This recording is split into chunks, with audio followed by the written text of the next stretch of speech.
Welcome to Board Gamers Anonymous, the podcast about board gamers and the insane fun we have at the table together. This is Chris.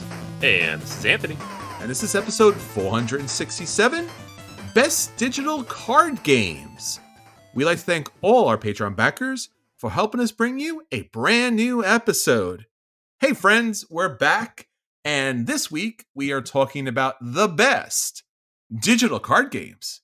Anthony, you've played some of these. I've played all these. I love these games, man. It's crazy. No, there was actually a couple of, well, there's one new one and then one like tangentially new one that I wanted to talk about this week. And then I was like, actually, we could just make a top 10. And here we go. There was actually more than this. There's so many good ones. So It's true. These are all games that are explicitly digital. So not like digital versions of the tabletop games you all know and love. There are a million of those that are really good too. But these are all just like digital only. Often for good reason. Lots of things to keep track of. Lots of numbers. Yeah. You kind of take it for granted. You're like, oh, yeah, that's right. I couldn't do this at a tabletop. There's no way to do those calculations, swap those cards, randomize those things. I like that. Yeah. All that RNG is like, you cannot do this without the system in place. Yeah, I think back in the day when we talked about, I guess we talked about video games, and we had video games, we had board games. Then we had board games that were on video consoles and Steam and apps and stuff like that. And generally they were not good. You know, they were okay in some cases. They got better, of course. They got much better, of course. And then you got video games that became board games, and there's so many of these days. And we'll talk about a couple more in a minute. But now it's interesting to see the concepts of analog tabletop gaming, especially in this case, card gaming, and those aspects and mechanics in video games. Not, like you said, not a transfer over, a re-implementation, like the actual conception and dynamics, and it's just it's a video game format, and without having the tabletop or analog anytime. It's really interesting to see something like that built from the ground up with the analog stuff that we know and love, and to have video gamers be like, oh, this is excellent. I'm like, yes, we know. I know. It's like one of these in particular, when it was launched, I was like, oh, I know this. There's a million games like this. And listening to like video game podcasts and all those people be like, oh my gosh, this is the coolest thing. I've never even thought of this. And I'm like, yeah, no, it's crazy. Who would have thought you could build a deck and then play with that deck dynamically? It's crazy. It is. And again, it's funny though, because in a video game, you could have these representations as real digital characters or other things. And they're like, no, let's put it in a card form. And you're like, something about a card just feels right, even in a video game.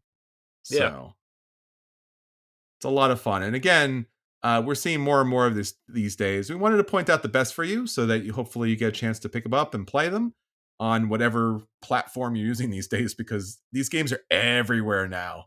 True.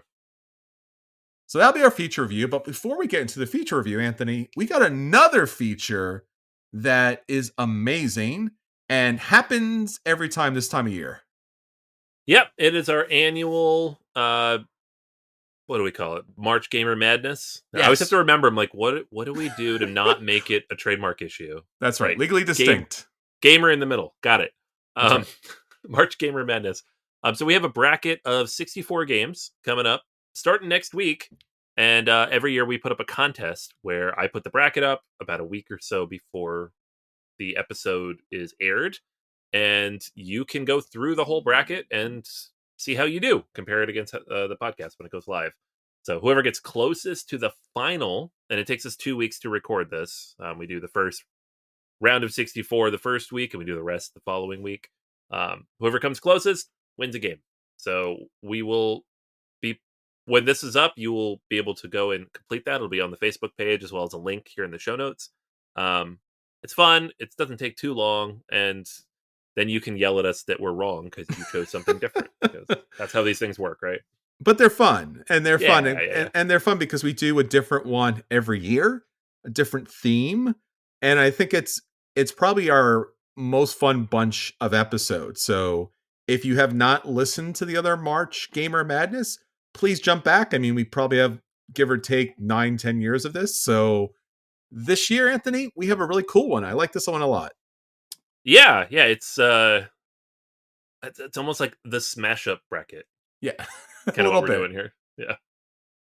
Well, it turns out that over time, and we've been at this for many years now at this point, that there is always a thing in tabletop gaming. Mhm. And whatever that thing may be, it's how the whole industry kind of coalesces around something. So it used to be Vikings, but then it was also at one point zombies. And every once in a while, for some reason these days, it's cats. So we're looking at the March Gamer Madness, of all madness, popular themes that are non-IP based. So none of your favorite sci-fis or any of those other things, but again, genre-based kind of stuff. And it's wacky, it's fun, it's smart, and these are games that you love. But in the end, there can be only one theme that rules them all, at least for 2023. 24, Yes, give or take. Yes. Yeah, until next year. Yeah. Right. Yeah. And then there'll be somebody else who takes over. But, right now, we got a lot of fun themes, a lot of games you know and love. So check it out, play it, enjoy the contest, rage against the machine a little bit, and no basketballs required. So that's always a good part, too. Yeah. Yeah, it'll be fun. I love this episode. It'll be fun for everybody. All right, Anthony. So that's what's going on for the next 2 weeks. But there's something that's going on for quite some time with our fellow BGAs, our board game academics. Yes. Yeah. The call for proposals is open. If you are an academic working in any field, because we are cross-disciplinary at Board Game Academics, we have a call for proposals open for the 2024 conference, which is taking place July 4th in Morristown, New Jersey, as well as the 2025 journal, which will launch next year in February. So if you have an idea, if you have a paper, if you have research that you're working on and you'd like to share it with the world, we would love to take a look at it. Abstracts, 250 to 300 words. You don't have to be done with the research yet. Just have to be working on it and be able to present it this summer. Check out boardgameacademics.com/submissions for details. And the call for proposals will be open until April 7th. So check it out.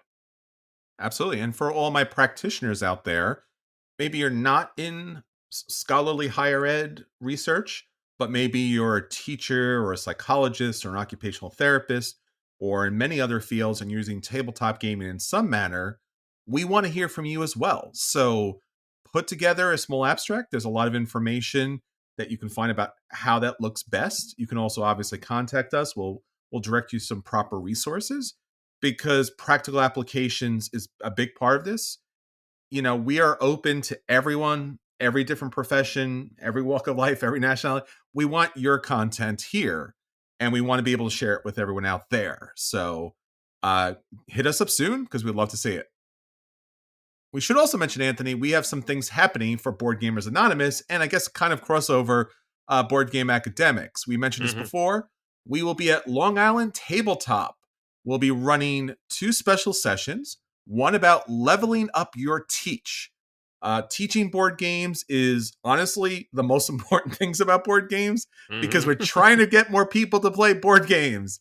But if you don't know how to teach board games, or you're not the best teacher at board games, this presentation with a panel of experts will really kind of help bring together all the best teaching methodologies so that you can get anyone to the table. Because I know we've all been in that situation where we had a game we love and it's just bouncing off against, people at the table. It's just not working. They can't get it. They don't understand it.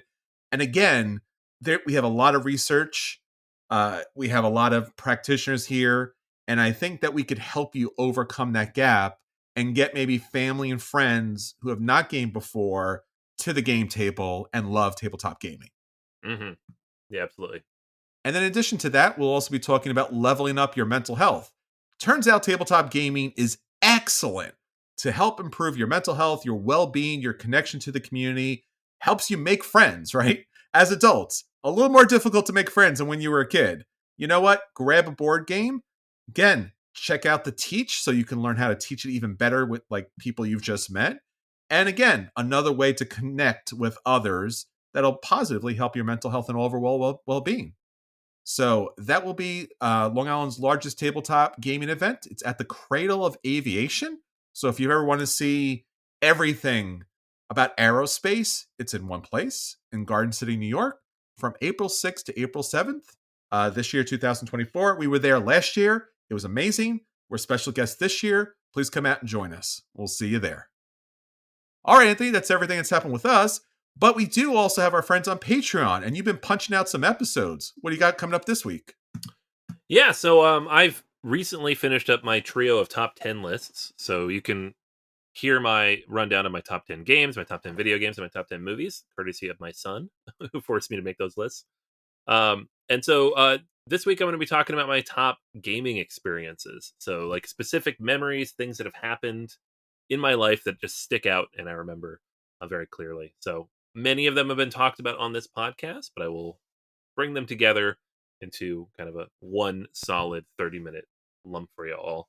I look forward to recording it. So I hope you all listen. Excellent. If you'd like to check that out, patreon.com/BGA, where you get a ton of content, our Discord channel, and a lot of ways to connect and learn more about BGA. And again, thank you all for your support. All right, Anthony, let's get on to things that everyone wants to talk about. Let's talk about our acquisition disorders. All right. So I mentioned that I had a couple of games that were like percolating in my brain that kind of led us to digital card games. One of them is not even like an official digital card game. It is a mini game within another game that just happens to be also a very good card game. Okay. So, it's a game inside of a game? It is. It is very much a game inside of a game. So if you listen to my top 10 video games, you know that one of my favorite games of all time is Final Fantasy VII. It was my first PlayStation game. I played it end to end over a Christmas break when I was 15 years old. And I now am going through the new games, and the one that just came out, Final Fantasy VII Rebirth, is kind of a remake, reimagining, remix of like the middle chunk of that game. And part of that, I'm not going to talk about that because that's a whole separate deep dive. But there is a mini game in Rebirth called Queen's Blood. That is a card game that is one of the best like in-game card games I think I've ever played. And Final Fantasy's had a few good ones. Triple Triad back in Final Fantasy VIII was fantastic. I was obsessed with that. I think I beat everybody on the map that you could to collect all the different character cards. And this is similar to that, but also very different in that it has a lot of tactics to it, a lot of strategy, a lot of different places you can go. And I just reached a point in the game where you can, and this, I guess this is a spoiler if you're playing and haven't gotten there yet. So I don't know, skip 30 seconds ahead. But there's a place where you can go and you're no longer just playing an opponent. It's like single player puzzles. And I was like, oh my gosh, this is so much fun. It reminded me of playing some of these legit full built card games that have all these single player puzzles you have to get through. I think I spent 2 or 3 hours last night just playing Queen's Blood in Final Fantasy VII instead of actually playing Final Fantasy VII. So the acquisition disorder part of this is not, obviously I played it and I love it. I would like a full game of just this. Because the rest of the game is great. I love Rebirth. And you know, that's a separate review. But Queen's Blood by itself, I would love just to have a system that I could go sit and play it. Because you can't just play the game, right? If you beat all your opponents, you run out of people to play, you gotta find some more. That's a separate part. You got to go off and do all the other stuff in the area so you can go to the next area and find more people to play. Give me a pure digital card game that's just Queen's Blood, right? They did that with the Witcher one, Gwent. I don't love Gwent, but they did it, and I had like a full Gwent game if I had loved Gwent. So this one is, I mean, just very briefly in terms of tactics, you have 3 columns that you're placing cards in, and every time you play the card, it will tell you where you take control based on that placement. And then you're trying to, it's like a tug of war back and forth for control of these different locations. And as you level up and get more powerful cards, you can power up different locations, you can attack different locations, you can move things across the board. So it's this very tactical system, but also very strategic, where you have to kind of build a deck. You only get 15 cards in your deck, and you have to be able to manage the space based on what your opponent is doing. Be very reactive to what they're doing. Um, it's a lot of fun. So, and you don't have to like Final Fantasy VII to like the game. I I don't even know that there's a lot of references in there except some Chocobo stuff. So, Queen's Blood. I don't know. Again, not a review because otherwise you'd have to go play it, right? But which requires you to buy this $70 game at a PS5. But Square or whoever, bring this out as a standalone game. I don't know that it would work analog just because it's got a lot of that tracking stuff to manage, but it might actually work analog because it's not that many cards on the board at a time. Great stuff. So I'm having fun with that. Excellent. Well, I got a couple of things I want to talk about, and I knew these days were coming. So, first up, just in a very safe way, Star Trek Star Realms. Mm, It's a deck building game set in space, of course, and featuring yup. starships from Star Trek The Next Generation, Anthony. Yeah. If you haven't played Star Realms, it's a great little deck builder. And I guess if you want to call it this, and I can see it, one of the challenges with Star Realms is it's not a coherent universe that we know. So a lot of the cards benefit from other cards of its particular type. But if you're not too familiar with the blob ships, for example, then you might have a little bit more of a challenge.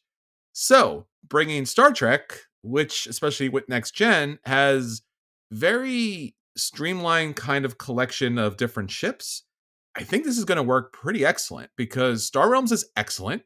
Star Trek ships are also excellent and very easy and clean to read. So, you're never going to confuse a Federation ship with a, Ferengi ship or a Klingon ship or something like that. And again, even if you're not a Star Trek fan and what I just sounds made up, it still looks pretty understandable, right?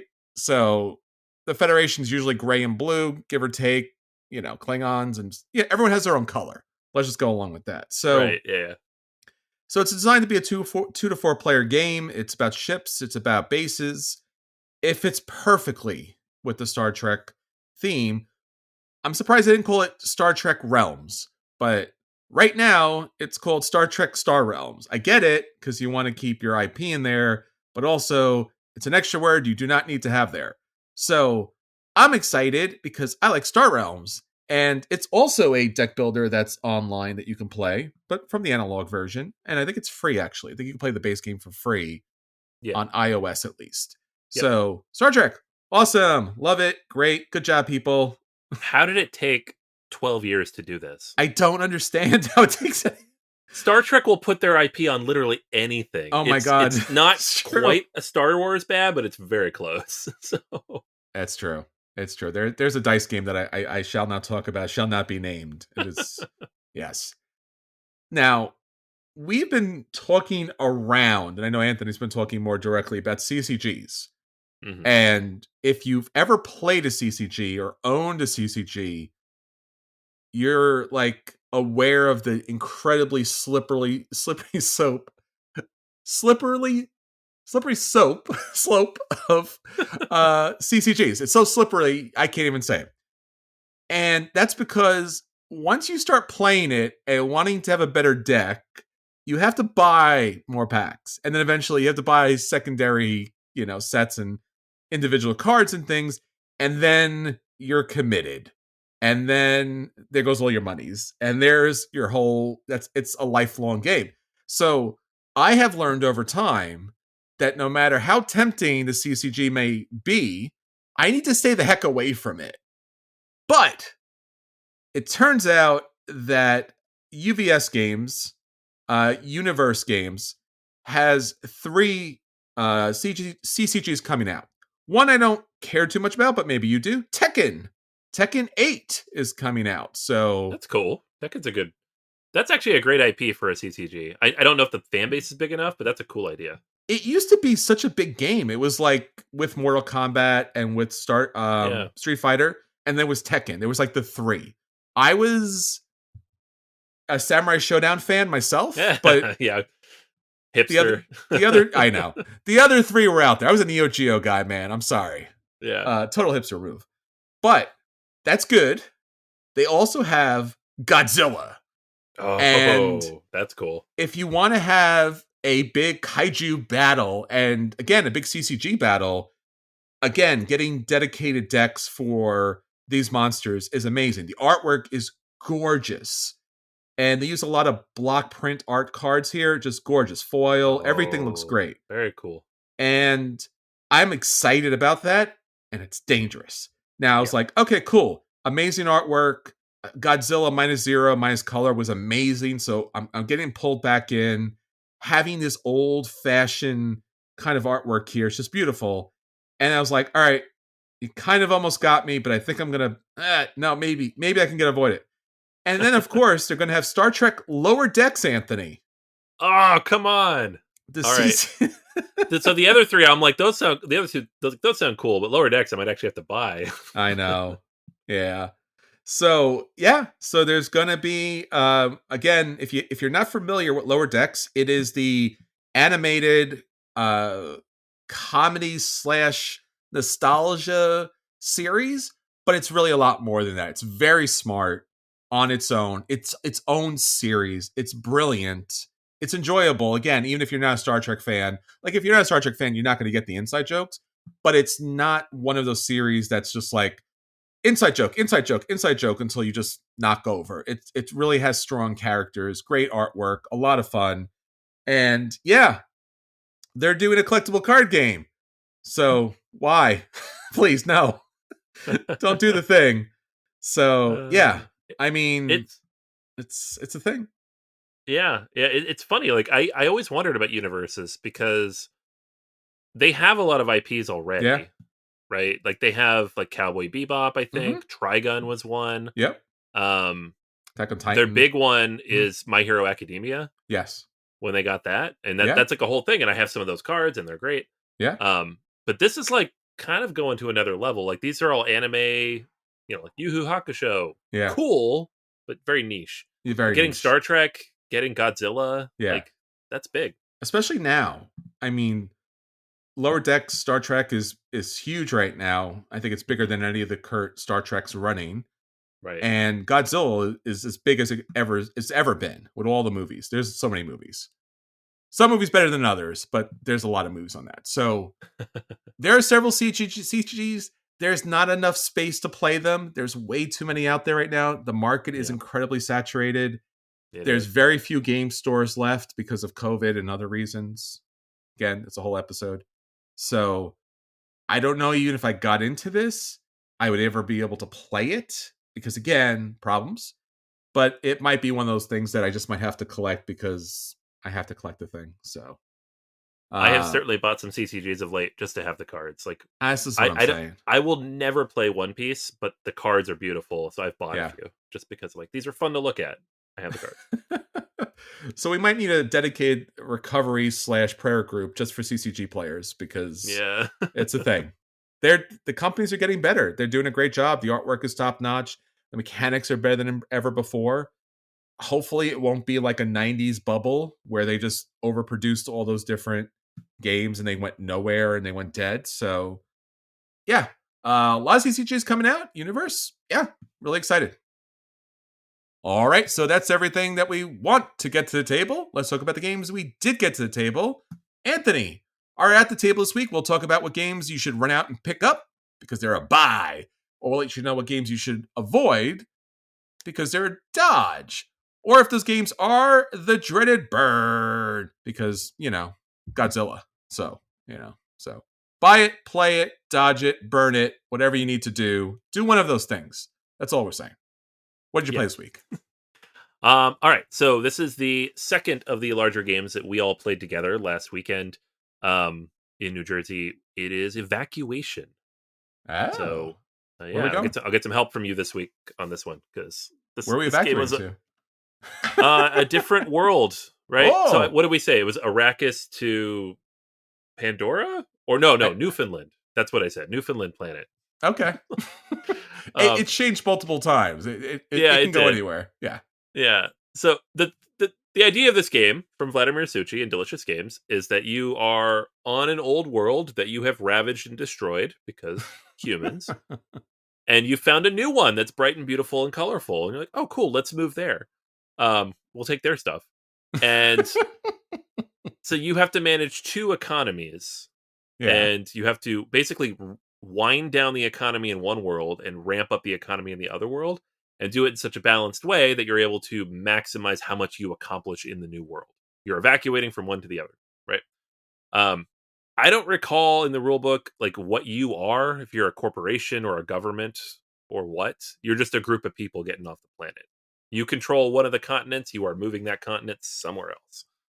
Um, so the at the beginning of the game, you have it's like 10 tiles, I think, on the old world, and these represent your production. You get 7 of every resource at the beginning of the round, and you need to spend a decent chunk of those at the start of the game to feed your people. Um, as people move, you'll have to feed people on both planets. And the thing about the game that's interesting or frustrating, depending on who you ask, is the resources that you produce on either world are only use you can only use them on those worlds. So at the start of the game, you have a huge pile of stuff on the old world. You can't build anything on the new world until you move things there. So if you make the decision not to purchase a ship in the first round that allows you to move things over, you are not going to produce anything, and you are in a bad place. So the game kind of requires you to maintain some level of balance.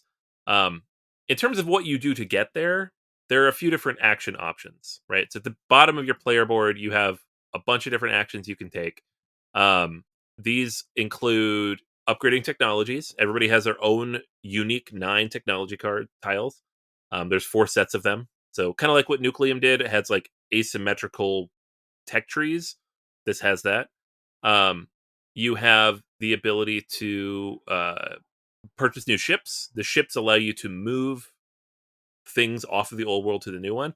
They each have a certain capacity in what they can carry. So you can move any of the tiles that are on your old world, and these represent population and factories. You can move stadiums, which is the dumbest named thing in the game because they're not. They seem just to be like entertainment pieces, but they're also deeply related to the scoring mechanism.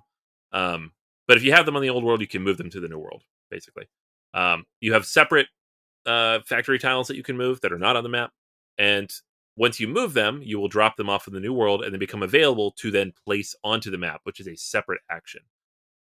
So you need to get a bunch of stuff over, start building up your engine in the new world without killing the engine in the old world too soon, because then you can't feed your people over there or you run out of things to do. And basically kind of maintain this balance over the course of 4 rounds so that you shift gears about halfway through and are producing more on the other side. Um, Now, we played the point variant where you play through the full 4 rounds and then you see who has the most points based on these 3 objective cards that you get at the beginning of the game. And the objectives are a bunch of different things. They're like how many different, there's these in round tiles that if you match the exact power level of the actions you took, you get some kind of bonus. That's one of the potential objectives. How many times you did that correctly. How far you are on this zigzaggy track that surrounds the planets. So they call it the progress track. So you're going to move along that. The progress track is very important for several reasons because it determines where you can build on the new world and also when you take some of the things off of the old world. So you want to balance that out a little bit. Um, and just a bunch of stuff like that. So the thing about this game, and I'm leaving a few of the rules out because this isn't a rules teach, but the thing about this game is I enjoy it. I think it's a fun experience, but I do think it's kind of a pain in the butt to learn and an even bigger pain in the butt to teach, right? And here's why. It's not that it's complicated in a way beyond other games. It's that everything you're doing is dependent and depending on other things that you're doing. It's one of those games where it's not there's no flow to it necessarily. You have to take an action on the old world and able to enable actions on the new world. Once you take those actions on the new world, you need to be able to take actions of the old world to continue funneling resources into the new world, right? things have to go back and forth. The actions you take cost energy, so you get 2 free actions per round, and then you have to pay energy for others, so you need to worry about your energy economy. You need to worry about your food economy, only a little bit. Like, don't grow too much food because you only need so much to feed your people. You need to worry about your steel economy so that you can build the stuff that you're placing on the new world, and then manage, like, the movement of resources back and forth when you move your ships. All of this stuff matters. So, like, when I was teaching the game the first time we played it, there was multiple times when people like interjected, like, okay, but what about this in relation to this? Which was a perfectly reasonable question because it seemed like I forgot it, but it's just you can't say everything in the order that it happens because there is no order. It's like a circle, right? It's there's no like flow chart here. It's just the flow chart is a circle. So that's not a knock on the game necessarily. It's just a challenge if you're going to try to get it to the table. Like, you got to be able to overcome that and help people kind of overcome that as they play through it. Um, there are some quirks here, like I mentioned, like the stadiums don't make any sense. The race mode to the game, which is the base mode of the game, is kind of weird and awkward. Uh, we didn't really play that, but like reading through the rules, we're like, why would we want the game to end early? Like, that's what happens. Like, somebody Sure. meets an objective, the game ends before the 4 rounds are up. And like, why would we want that to happen?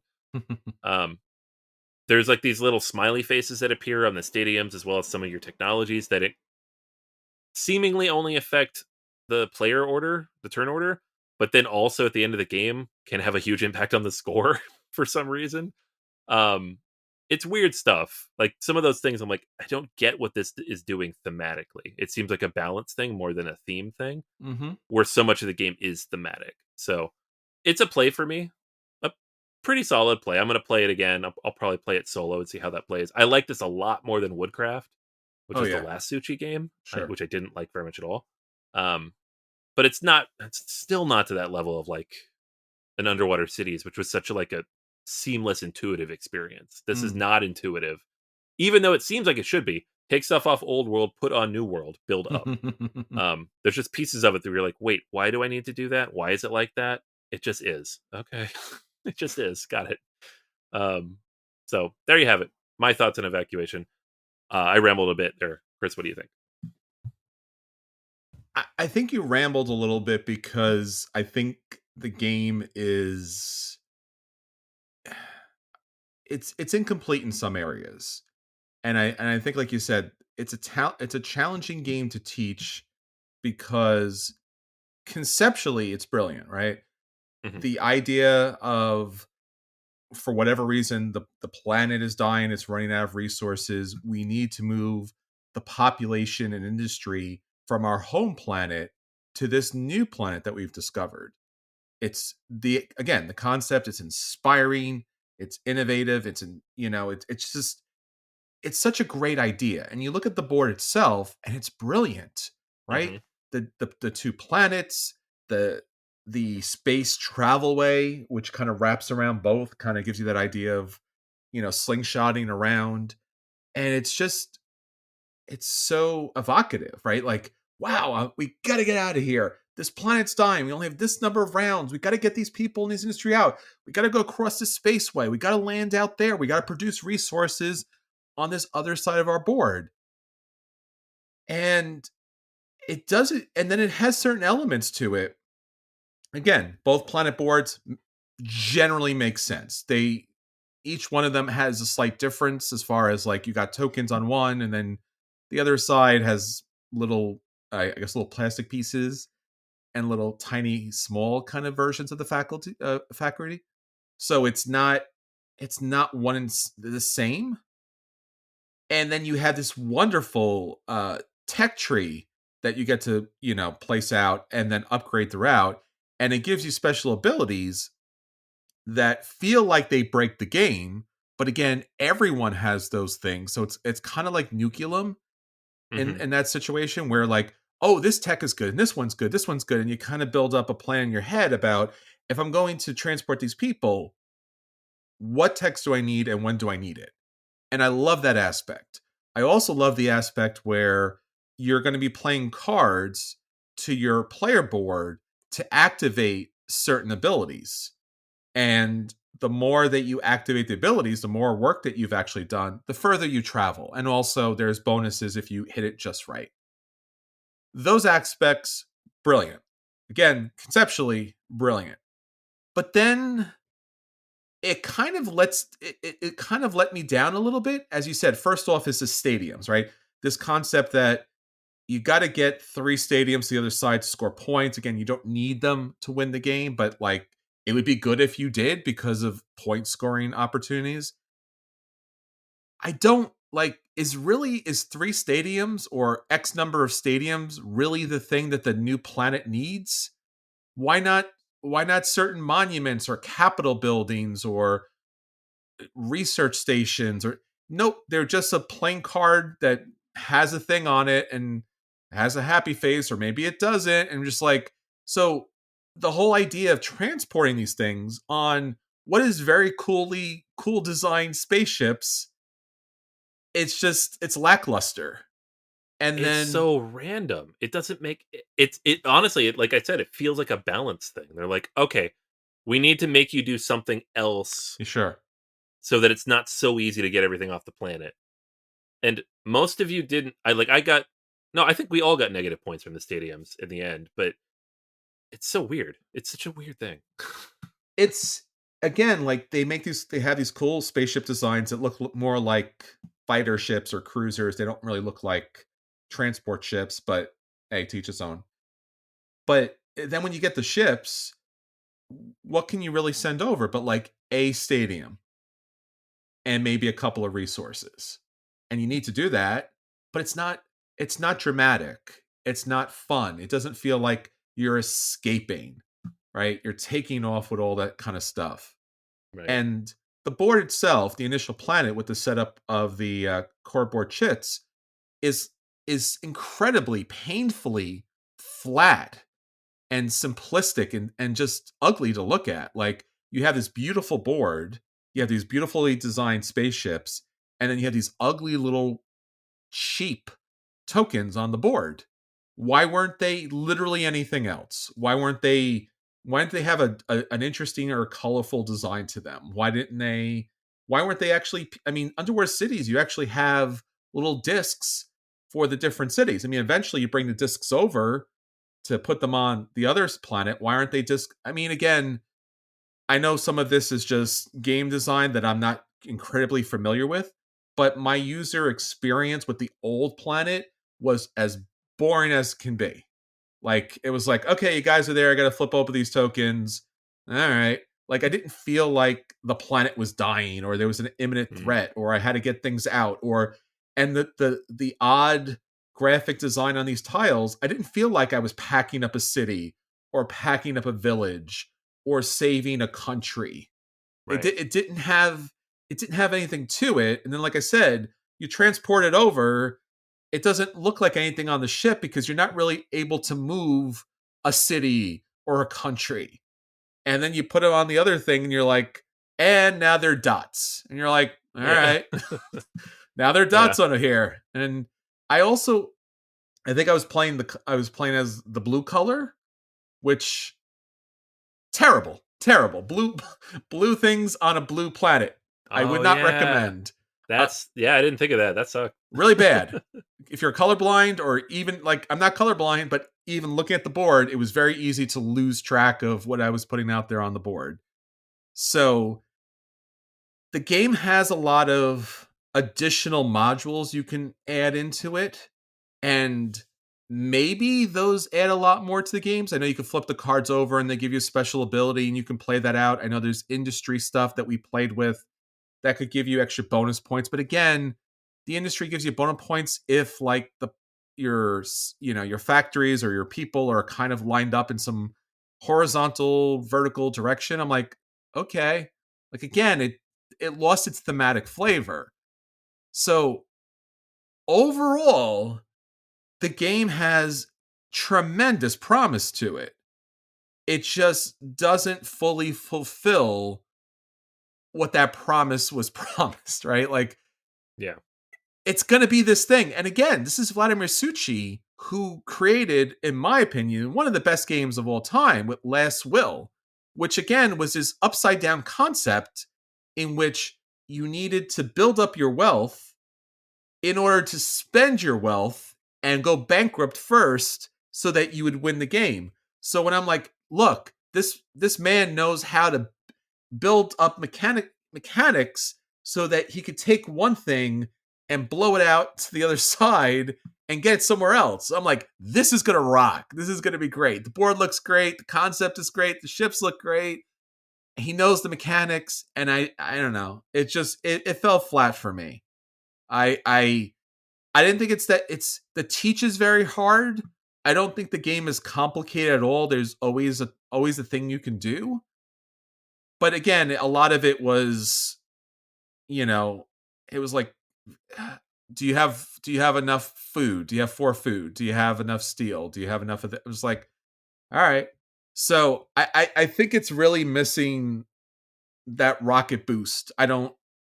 There's something dramatically missing for the game. Like it falls short, and it's really a kind of a sad thing. So, I mean, for me, I could see it giving it a very light play or a very light dodge. It's kind of like that for me. Like, I would play this again, but I don't imagine there being anything else that's going to inspire me. Maybe there's a certain module connection where you put this one in and not this one in, and if you do this instead of that, but maybe it's a player count thing. Maybe if it's 2 players, it's faster, so therefore you can get in and out. But I don't know. I can't in good faith recommend it. And I love Vladimir Suchy. So yeah, I don't know. It's a sad day for me. Yeah, it's a tough one. I think I feel the same. I just like it a little bit more in the end. But at the end of the day, it's like, yeah, it's such a cool idea, and it doesn't quite pull it off. I mean, I think like give me like disasters or something. Give me something to force. Where's the urgency, right? Like, why are we evacuating this whole world, and how quickly do we need to do it? And it's just like, let's load up our board game collection on this ship, and we'll ship it off into the stadium. Like, what? What are we doing? I mean, I think you're right, Anthony. I think a global deck of like either positive and or negative throughout the game, or a timeline, like where like, oh, here's the current news report. The volcanoes are exploding in this area. You must clear this area off first. Or, turns out this area doesn't have enough steel. You have to send some steel. Like, make it more of I don't know, even make it a legacy game. Make it something that's like actually something that's building a story, or make it a solo game and make it a pure puzzle, right? Make it an efficiency puzzle. Like, how fast can you empty your home planet to the new planet? So like solo, legacy, I don't think these game modes work too much. And we were all relatively close on points, but it was frustrating for people. And again, there's nothing hard or difficult or challenging about the game. It's generally a good game. Like it's got promise there. Maybe an expansion fixes it. I don't know. Yeah, I could see that. So, legacy expansion, solo only kind of thing. I mean, I could see sitting down with it's got a solo mode. I haven't played it yet, but yeah, maybe. I don't know. Maybe, I mean, I think it might work better again, as far as that's concerned. So I will let you know. There you go. Hey everybody, we are super pleased to announce our new sponsor, Marvel Strike Force.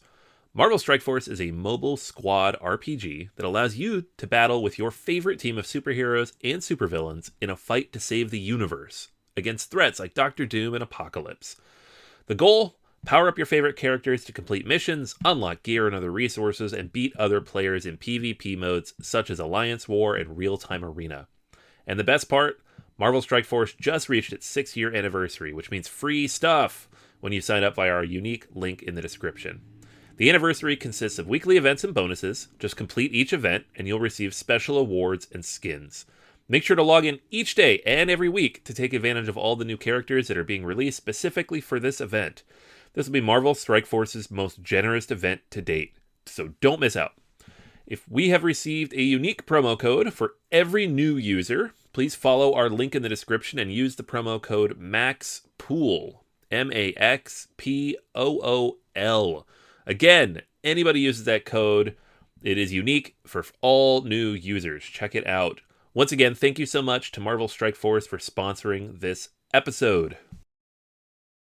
All right. Well, after many, many years of myself, and I know you, Anthony, playing miniature games in what's called the Flight Path system. It's this system which Star Wars X-Wing miniatures and Star Trek Attack Wing and Dungeons and Dragon Attack Wing, and I'm sure other wings that we do not collect or do not follow. I got an opportunity to play the OG. Wings of Glory. This is where all of that stuff comes from.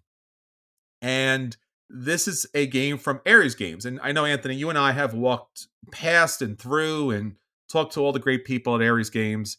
And we have oftentimes seen their massive tables full of World War I, World War II, and every once in a while aliens, but also ships, right? Every once in a while there's ships, right? I think we played War of the Ring, the card game. They also had the ship battles, on the sides of us as well.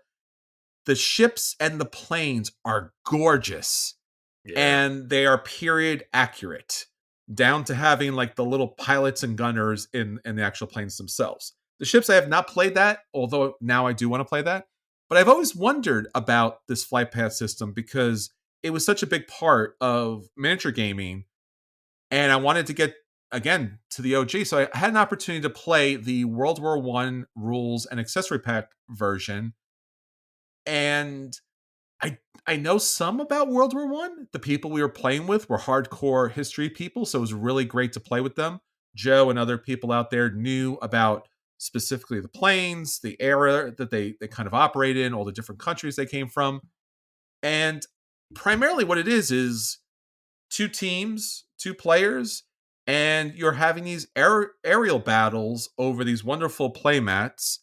And in some cases, it's just king of the hill, whoever's left standing wins. In some cases, one of the teams has to meet a certain objective, like bombing a certain bridge, and the other team has to stop them. There is little biplanes, and there are giant biplanes. There's also zeppelins as well, again, depending on the accessory pack that you play with. So basically what you're going to do is you're going to have a particular plane. They're going to have a specific damage deck that they kind of, that they work with, again, based on what kind of hits they give out. And then you're going to have a deck of movement cards. Now, these movement cards are interesting because basically it's straight up little tiny card, and it has the arrow where that plane's going to move. So what you're going to be able to do, Anthony, in this case, instead of having all that, plexiglass and all those kind of rulers, you're actually going to put the card, properly position it with the airplane, and then based on that card, you're going to reposition that plane. So plane, card in front of it, put the plane back where the card tells it to go.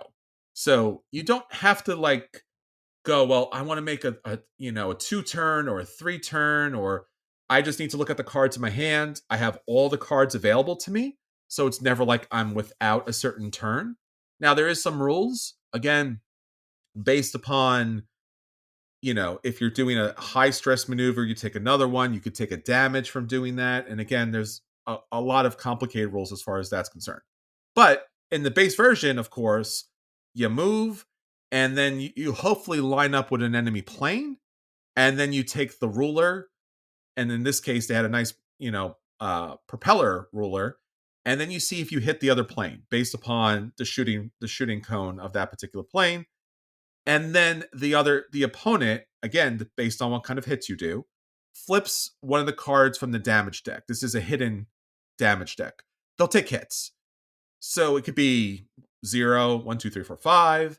And again, if you play the more complicated version, more challenging version, there's also smoke and fire. There's a complete knockout. But basically, your ship has a certain number of hit points, and so does the other opponent. And as you draw cards, eventually you get to the hit point limit of your plane, and it kind of blows up. So you're flying, you're ducking, you're dodging, you're circling around, you're shooting the other planes. Again, a very streamlined, simplistic version of the, and sometimes overly complicated X-Wing miniatures attack wing. It's just a bunch of planes. You fly out, you shoot at each other, you get lucky or unlucky with the deck. You can get a bunch of zeros and be fine. You can hit a 5 and kind of blow up. And overall, it was a lot of fun. It's definitely on the lighter, more accessible side. If you've ever wanted to play one of these kind of miniature games, but you were always kind of intimidated by all the stuff that goes along with it, I would recommend this because it's as simple as it gets. The planes are well detailed and it's pretty straightforward. Everything that you need is, one card information for the plane, the particular damage decks, and it has a lot of variety as far as planes are concerned. These are really colorful and dynamic from all the different countries, and again, generally a lot of fun. So I'm going to say it's a play. I think it's a good game. Check it out. That's Wings of Glory World War One Rules and Accessory Pack. Cool. Sounds interesting. Yeah. I hope to play World War II. I think, from what I've been told, World War II is a little better, a little more dynamic, but it was fun to see those little prop planes. Yeah. All right, everyone, let's get on to our feature review. Our feature review this week, of course, is not on the tabletop, it's on the tablet, or any number of devices you might have. We're talking about the best digital card games, the top 10, so to speak. Anthony, again, we can't say enough about these video games because they typically play when we don't have time to get the tabletop games to the table, or they play while we're waiting for the people to put the tabletop games on the table. And hopefully they're never played while we're playing tabletop games at the table. Right. Yeah. Don't be playing one of these games on your phone while you should be paying attention to the people at the table. Yeah, so this episode has a warning out there for everybody, so be careful. Yeah, it's addictive. Don't do it. All right, so starting off with our number 10. All right, yeah, number 10 on this list it's an interesting game that came out. Oh my gosh, when did this game come out? 3 years ago, 2 years ago, called Wild Frost. So it's Wild Frost. It is a deck building game in which you take multiple runs. So it's very familiar to some of these other games. But it's icy and cold because that's one of the things that these games do to make them different. Is they change the theme. Nice.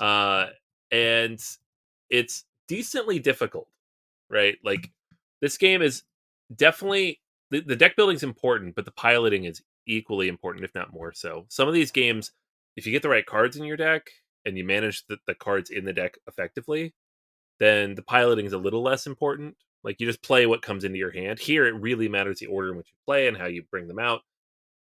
But the game is actually relatively short at the same time, right? So you can beat it with 4 or 5 successful runs through the game, like 10 to 15 hours ish, which I find compelling because a lot of these games are essentially endless, right? We'll get to some of these, but dozens, hundreds, even thousands of hours can go into some of these games. And maybe you beat them. Maybe it's not possible to beat them. Maybe they just keep growing. But this one, similar to some others, is a pure deck builder with a kind of a fun theme that's relatively difficult despite that. Kind of cutesy and colorful. And it's just very engaging. You can play it on PC or on the Switch. Most of these for me are on the Switch because I have a Mac if I'm playing them. And it's a good one. So Wild Frost. Nice. Our number 9 is Hearthstone. Hearthstone was based on one of my favorite games of all time, Warcraft. RTS, man. Back in the day when RTSs were cool and a thing. I mean, they will be again one day, but back in the day, Warcraft was a big thing. And when Hearthstone was announced back in 2014, I was excited because I really liked all the characters, the stories that went along with it. And it's basically a 2-player game where you have a hero character that you're playing as that gives you a special ability, and you have a deck of 30 cards that you construct.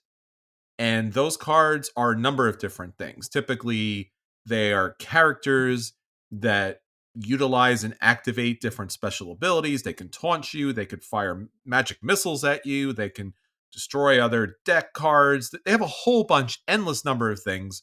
I mean, it's been around for almost 20, I guess almost 10 years at this point, right? 2014. So it's a deep and rich game with a lot of expansions that came out for it.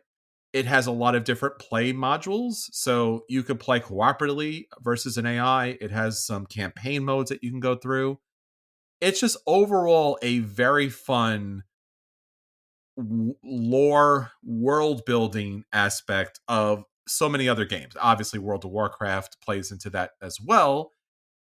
I had a lot of fun building decks, playing decks. I never invested money into the game particularly. I didn't buy any of the particular microtransactions, which meant that I had to grind a lot more to get the better cards because they were just, there's a lot of decks. Like there's some genius players out there and they know like certain synergies work really well together.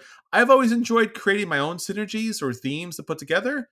And when it comes out and it works out pretty well, it's a lot of fun. So Hearthstone's been a great game. I stopped playing it for a while, have not come back to it yet, but there was a time where there was nothing but Hearthstone for a good amount of time. Yeah, we played this one at Gen Con against each other back in the day. I tell you. All right, next up on the list is number 8. This is Marvel's Midnight Suns. This is at first glance, an XCOM style game. It's from Firaxis, who made XCOM. But they made it a card-driven tactics game. So as you build out your teams, you also are building a deck. And then it's turn-based, and you will play these cards to determine which actions your characters will play. You are, of course, playing as Marvel's Midnight Suns, which is kind of this super niche group of heroes that kind of band together to fight the more supernatural elements of the Marvel universe. So in this game, they're going up against Lilith. If you're familiar with the comics at all, kind of the big bad demon lady. So you get a team of 3 to 4 heroes, and you get a deck of cards, and you're going to pull the cards based on what you pull in your hand, based on how you build that deck. You're going to be able to take different actions with different heroes on the map. So it's a tactics game, but the cards determine what you can and cannot do tactically. Such a great game, and it really kind of fell flat when it came out. It was like it came out right at the beginning of, I feel like, Marvel fatigue really setting in, like a year and a half ago. And that combined with like the kind of esoteric gameplay elements here, where people are like, "Oh, it's not just a Marvel game where I punch things." Like, no, it's a card game. Like, okay. It definitely kind of turned some people up, and I think it came out like the week after Marvel Snap launched too. So people were like, "Oh, like Snap?" Like, no, not like Snap. Oh no. like XCOM with cards. But it is fantastic, and it's generally very cheap. You can get because Firaxis makes their games very cheap once they've been out for a while. You can find this game for like $10-$20. Highly recommended. Marvel's Midnight Suns. Very nice. Well, that leads us to our number 7, Age of Rivals. I think this is a game I came a little bit late to. I know, Anthony, you've played this a bunch beforehand. And this is a 2-player civilization game where you have an opponent, and over 3 rounds, you're deck building. And as you purchase cards from a market, they switch, and then you get to purchase the other available cards that your opponent did not pick. And those cards go to a tableau. Those cards do a number of different things. They give you resources, they give you protection with the castles, they give you military, they score you victory points. And as you're building up your tableau, your cards are typically doing whatever their special ability is at that time, or in combination with other cards that build up in your particular tableau. The round comes to an end. There's a military round where you score your military points, and then you have to take damage from your opponent's military. You do that 3 more times, and then the final round, you utilize all the cards that you had pre-purchased and build your final tableau. And again, you do military again, you score victory points throughout, and then you have a winner. It's basically a 2-player competitive civilization game, and it plays in less than 10 minutes. There's hundreds of cards, and as you play up, you'll unlock special characters. There's AI modes you can play against. You can play online. This is something that's you can play on Steam or you can play on your phone. And each of the unique characters that you unlock have a certain set of cards that are generally built from them so that you can select a couple of special cards that you know will be available in the market to you, especially like they'll pop up like, hey, this is the card that you had pre-selected, one of 3 cards. Do you want to purchase it? You don't have to, but your opponent will not get an opportunity to do so. This has to be, out of all my online games that I play, and I play a lot of online games on my phone, this is the one I probably play the most. It is super quick. It's civilization building, which I love, and it's just generally a lot of fun. It's a great little deck builder. That's Age of Rivals. Fantastic little game. All right. Next up at number 6, we have Loop Hero. Now, Loop Hero, at first glance, does not look like a card game. You are like, if you look at a screenshot, there's like this like 16-bit-ish looking map, and your hero kind of moving around on it. But the way it works is it's procedurally generated, and your hero, the Loop Hero, you are not that hero. You are outside of that. You're trying to help them out, right? You're trying to help them get more powerful and be able to take on more powerful challenges. So you have these different locations in your hand that are effectively cards. Like they'll just be like lining the bottom of the screen. And you place these out along the path of your hero, and they'll be able to stop there and, find food and level up and get new weapons and face off against different bosses that then helps them power up and get new loot. So it's all about like the order in which you place these things on this loop, and then watching your hero kind of just loop and loop and loop and get more powerful and accomplish these goals based on how you've effectively programmed it out with the hand of cards that you have. So it's tactical to a degree, but it's generally quite strategic in how you want to use what's being given to you. And once you get into it, it is legit just like a classic deck building experience, but with like a fun twist to it. So if you can get them to the most powerful level, help them beat the lich, you will have defeated the game. But it's one of those games, because it is randomly generated and because the decks allow you to kind of build up the different locations, highly replayable as well. So that is Loop Hero. Excellent. All right. Before we get to our number 5, I just want to mention Age of Rivals. I didn't mention it's free, so that's also a good thing about it too. Right. That is good to know. Yeah. Yeah, it's great. Number 5 is Monster Train, which is not free, unfortunately. Monster Train is a roguelike deck building game in which you're on a train to hell, and hell has frozen over. Not to worry. Yeah. You're one of the many inhabitants, creatures of hell, and it is your job to take this train and protect the pyre as it's traveling through hell. And you have 3 different vertical battlegrounds in which you get to set up your different minions to stop the forces of heaven from destroying your pyre. So you have your particular hero character, in this case, or villain character, however you want to talk about it. And that villain character comes along with some special abilities. And as the game goes on, you'll make stops at certain locations that will give you additional abilities, additional cards, and additional opportunities to upgrade your special hero character. Your hero character has a lot of abilities, but can also get knocked out and destroyed. So you get to, throughout the game, you'll have an opportunity to spend your points to put more minions on the board. Some are more defensive, some are spellcasters, some are, just big, powerful, going to hit you in the face kind of units. They're all different and fun. There's some demon stuff, there's some plant stuff, there's some ocean stuff. There's even candle stuff for some reason. So it's really creative, really colorful, cartoony, fun.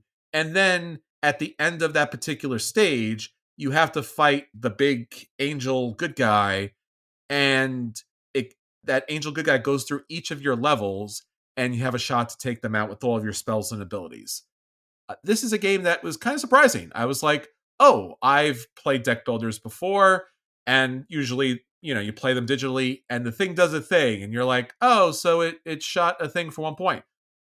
The combinations with the different minions and the spell abilities and how you can upgrade the cards, and you can also, streamline your deck is just so smart and innovative and so much fun. And the idea of the train moving through, it's just great. It's very dynamic. I really a big fan. That's Monster Train. Yes, wonderful game.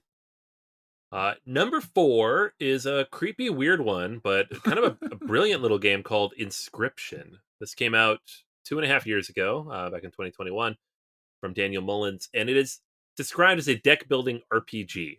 So it is a deck building game, but there's also a lot more going on here. So the conceit of the game is you are locked in this room with this weird stranger who wears these different masks, and you have to face off against him with this card game, right? And so there's a scale that you're trying to fill up with teeth because creepy, um, as you win your matches. Now, the overall theme and aesthetic here is kind of spooky, creepy, dark. It's not like scary, but it's not like, you know, butterflies and gumballs either. So if you're not a big fan of like horror themed games, this is definitely not for you. But if you like that kind of theme, or if you just don't care, the mechanics within the deck builder itself are quite good. Each card has multiple different elements to it in terms of like how you play them and the abilities that they have and how they interact with each other. And the artwork's very interesting and evocative. And as you go through this, it's not just like encountering new bosses or unlocking new cards. There's a lot going on here. And I don't want to say any more than that because I feel like that would spoil the experience. But going through this, again, like I mentioned before, some of these games is like you play hundreds of hours and you just try to get the min max the best possible run through this particular game. It's like it's effectively like playing solitaire, but like really really cool, fun, advanced, pretty solitaire.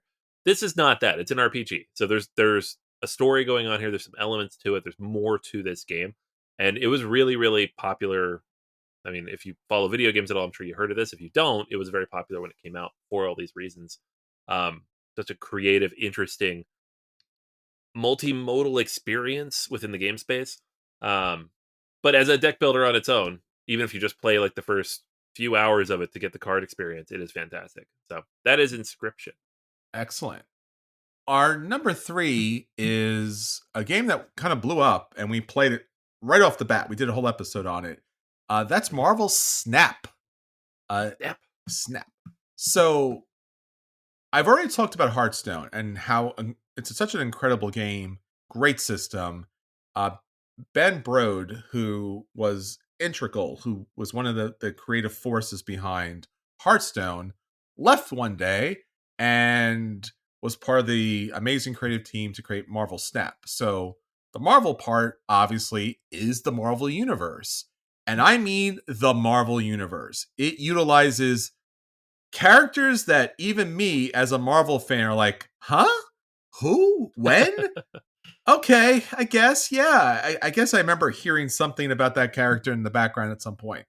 So basically, again, just like Hearthstone, this is a 2-player game, and your job is to knock out the other player. And basically, how you do that is you want to have the most power in 2 out of 3 locations on the board. You do that by constructing a deck of 12 cards, and you consult the meta information in order to like what cards work better with which. And typically in Marvel Snap, there's just, again, because it's 12 cards, there are just like very much defined deck build types. So some cards destroy, like Venom and Carnage or Galactus. Some cards discard, like MODOK. And then, of course, some cards bring it back, like Hela. And some cards move. So you might have a move deck with, the Phoenix or Odin. I guess not really Odin so much, but Heimdall. Heimdall will move you across. He's the other Asgardian. So there's particular deck types, and Marvel Snap is very good at bringing new characters in almost all the time, almost too much of the time, Too and much. definitely like buffing and nerfing some of their cards as they get playback. So I think it's relatively balanced. It is free to play, but it has tremendous number of microtransactions if you want to go down that path. And primarily what they do to kind of really get you in is they really brought on so many great artists, and obviously some of the great artists of all time, like Jim Lee. Some of the cards, like there's base cards, standard cards, and then there's variant cards, different artistic covers, and you can upgrade the cards with different colors. But thankfully, it's all cosmetic. So you can change the art, that's cosmetic. And as you go through the game, basically what you're getting is these boosters and this energy to basically upgrade the cards to different levels of art. And sometimes you can also purchase cards based upon your gameplay. But typically, microtransactions to buy new cards that make your deck better. And just like most games, typically the new cards that come out are a little bit OP and then eventually get nerfed and kind of played into the game. So, Marvel Snap, super quick, super fun. I am still playing it even after all this time and enjoying it a great deal. Marvel Snap, yeah, it's fantastic. The only reason I don't play it as much as I used to is because I couldn't keep up with the meta. It was too much for me. It's a lot of meta. Yeah, I do go back to it occasionally though. I'm just like, this is fun. Let's play it for 20 minutes. Yeah. Like, this is fun. And the animations and the sounds that go along with the character cards is great. Yes. It's like you said, it is a lot of new meta all the time. So It's a lot. like, remember when that worked? It doesn't work anymore. It does this now. You're like, oh, Yeah. all right. It reminds me of trying to keep up with Magic the Gathering, yeah. which I did that for all of like 18 months when I was in high school into college. I was like, nope, can't do this. It's too expensive and too hard to pay attention. Aw. But it's fun. It's fun. I still like the game. And I like the a lot. fact that they actually made a game with good mechanics, right? This could have been Yes. this could have been junk, like a junk game. And every once in a while, not always, the cards are actually thematic. Every once in a while. Yeah. All right. So I'm going to talk about one of the oldest IPs of all, Whoa. poker. Okay. Specifically in a game called Balatro, which, again, if you're following video games, you've probably heard of this. But this is a brand new one. It came out about 3.5 weeks ago. And it's on everything. I have it on 2 or 3 devices already. And it's a poker-themed roguelike deck builder. And it's pretty much, that describes it pretty well, right? So you have 8 antes, which are like levels, and each ante has 3 hands, or 3 blinds that you have to beat: the small, the big, and the boss. And to do that, you have to hit a certain threshold, right? So, like when you start the game, the small blind is 300 chips. You have to get 300 chips with your hand. To do that, you have to play some poker hand, any poker hand, from high card all the way up to royal flush, and each of those hands is worth a certain amount, a base amount. And so how that works is, like, let's say it's a pair. A pair is worth 10 times 2, right? But you can level that up by getting different celestial cards, power cards. Each of the cards you play into the hand is also worth points. So if you have a pair of 2s, that adds 2 plus 2, 4 to the 10. So now it's 14 times 2. But if you play 2 10s, it adds 20. So now it's 40 times 2. So the relative hands based on their height, their weight in poker, are worth more. You also have astral cards that let you change the cards in your deck, add different abilities to them, let you draw new things, change things, add multipliers. So you have like the base level, like the amount of chips that you get for the hand you play, but you also get a multiplier, which is really important. So you could get the chips up to 1,000,000, but if it's still just times 2, it's 2,000,000. But if you get it up to, like, you're never going to get to 1,000,000, by the way. But if you add in a multiplier of like 40 or 50 or 100 or 200, then you start getting these crazy high scores, and that's how you're going to beat the round. Because by the time you get to the 8th ante, the 8th round, you need scores up close to 100,000. Like, this is how you've leveled up your deck. So the biggest thing here, the big asymmetry that comes out of this game is that you have these Joker cards. You can have 5 Joker cards in the game, and each of these Joker cards does something different, right? So maybe you get extra chips for every club you play. Maybe you get to power up every card that you effectively play. Maybe, and this is my favorite one, every card you play counts towards your hand, even if it's not part of the hand, right? So let's say you play one pair, play a pair of aces. You could throw 3 kings or a king, a queen, and a jack in there as well, which would normally not be worth anything. But now that's an extra 30 points into your hand. So at how you build those, which jokers you recruit, because between every single hand, and there's 24 hands in the game if you get through all of it, between every single hand, you can buy new stuff. You get money for the success of your hand. So it's just constantly developing, constantly changing. It's one of the most satisfying loops I've had in a game like this ever, because it's relatively quick. If you're going to do poorly, you know very quickly that you're going to do poorly. Like you've gotten bad draws on the jokers, or you made a bad decision at some point. There's packs that you purchase as well, so you get like a random selection of like 4 cards. You pick one to add to your deck, so that you could get bad draws. You know that you start over, right? There's different decks you can unlock that you could start the game with that are asymmetrical. There's just so much interesting stuff going on here that I feel like in another game would have been things that you added over time, right? But there's like 6 or 7 different ways to customize your experience here. It's so asymmetrical and so developing and so emergent in gameplay. Um, I don't. I guess I can say I don't think you need to like poker to play this game. I don't know. I like poker, so from my perspective, I'm like, it helps. But the mechanics of the game by itself, like you'd have to learn the poker hands, but other than that, everything else is really just like learning what all these different things do.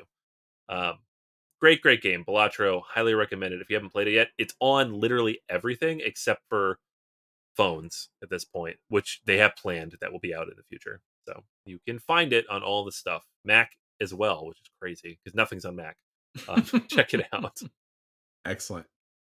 All right, and our number 1 game is a game that kind of brings together the best elements of a lot of the games that we've been talking about here, in particular, rogue-like deck building games. So many of us understand deck building games, right? It's all about taking cards from a market, building up a hand, whether it's building towards a certain meta or playing some cards out, tableau, getting some new cards, wash, rinse, repeat.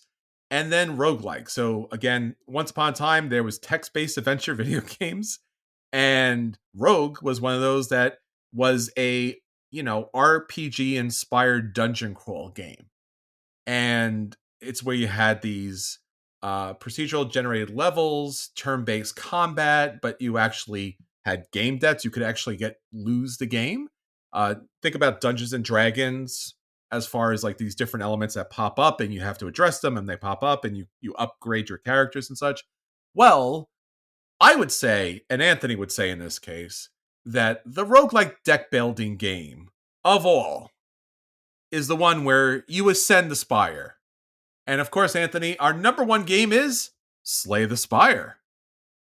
And Slay the Spire is great for so many reasons, but in particular, it offers gameplay that really draws you into this really weird, unique world in which you are one of these 4 characters, and each of these 4 characters plays very different. They have a very different special ability play style. It's still attack and defense, but maybe you get the robot guy and he's got all these spears that are flying around and they're kind of bouncing off each other and gaining special abilities and attacking at the end of the round. Maybe you're sneaking around and like a rogue, stabbing, backstabbing, and poisoning throughout. Maybe you're like the big knight hero and you're just throwing down damage with your sword. Again, there's just a lot of different aspects to the particular characters, and then each of the levels that you face, because you follow this math and you get to pick your winding path, is going to be met with all these different odd characters, these little cartoony, monstrous characters, and each of those have their own particular special abilities and ways in which it's best to defeat them. As the game goes on, you build up your deck because you're going to go to the market. You're going to thin your deck out in some cases. And every once in a while, you're going to run across a really wacky little side adventure in which you could take damage or gain special abilities, or it adds to your story. And this story is a big mystery because as you fight your way through facing all these characters, you're going to pick up a whole bunch of different, pieces of the story's elements and fight bigger and bigger bosses until you finally fight the biggest, baddest boss ever. I don't know if I want to spoil anything here, Anthony, but you're going to, fight a big epic battle after fighting all these other epic battles. And then it doesn't necessarily solve anything. But weirdly enough, it seems like you've been here before. And honestly, you do want to be there again and again and again and again. It has a lot of customizations, a lot of fun ways to play. You can make it harder for yourself. There's a lot of daily runs and different challenges. And again, the artwork is fun and unique, almost looks like, I don't know, cell shaded marionettes as they kind of bounce around on the screen. It's generally a great game, such a great game. It's actually getting a board game version. Anthony, that is Slay the Spire. You're a big fan, right? I am a huge fan of Slay the Spire. I love this game. I'm not very good at it, which I always found odd because it's not like I'm amazing at all deck builders, but this one in particular always kind of kicked my butt, which has made me play it a lot because I'm like, Sure. I gotta beat this stupid thing. But yeah, I've put probably 100 hours into this thing over different systems that I own it on. I own it in 3 different places. Wow. Slay the Spire, it just feels like Minesweeper or Solitaire, something you just have on a device. You open it up, you're like, I got 20 minutes. I'm just gonna poke around here. I'll play this in the background while I'm supposed to be on a meeting, like whatever I'm doing. Yeah, it's fantastic. All right, everyone. So there you go. The top 10 best digital card games. We hope that you enjoy this list. We hope you take advantage of this list because a lot of these games are free to play. You don't necessarily have to pay the microtransactions. And again, because these are digital, they tend to go down in price, but stay high in quality. So definitely check these out as or in between the many other tabletop games that you're getting to the table. So until next time, this is Chris. And this is Anthony. And we'll save you all a seat at the table. Take care, everyone.